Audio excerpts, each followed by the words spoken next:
So you found the perfect lot, you've been told you need a perc test. The reason being to make sure that the lot's buildable for a septic system.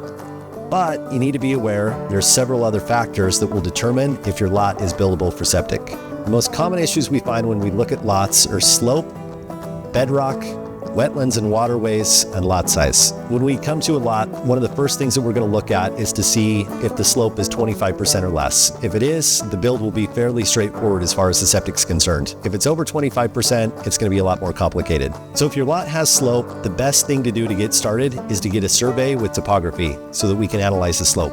If the slope looks good, we move on to waterways and wetlands. A big thing that we look for on properties are open water, such as streams, ditches, ponds. Those things are going to have setbacks around them that make those areas unusable for septic. So here's an example of a lot that's flat, has beautiful soil, would have no problem passing a perc test, but because of the open water, because of the wetlands, and because of the groundwater here, this area would be unbuildable for a septic system.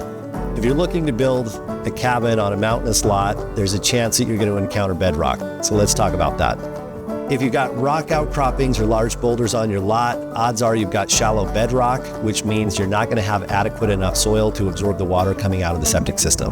Here's a good example of bedrock, rock outcroppings. If you have this on your lot, in addition to huge boulders on the surface, odds are you're not going to have adequate enough soil for a septic system. The last thing that we need to look at before we do a perc test is the amount of space that you have on your lot.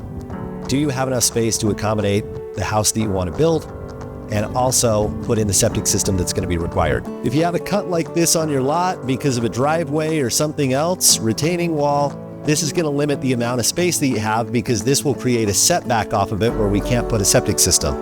So if your lot doesn't have crazy slope, if it's got plenty of open space to build on, it doesn't have any ditches or waterways that are going to cause setback issues, and it doesn't look like it has any bedrock, you're ready to move on to the perc test.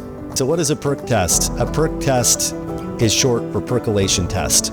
This basically tests how quickly water flows through the soil. How quickly the water drains through the soil will determine what type of septic system you're required to put in. We don't want it to go too fast or you don't get adequate treatment. We don't want it to go too slow or you can't dispose of the water coming out of the septic system. We also want to make sure there's adequate soil. So if you have any questions or want to go deeper with your project, feel free to reach out to your local health department or contact us at Alternative On-Site Solutions.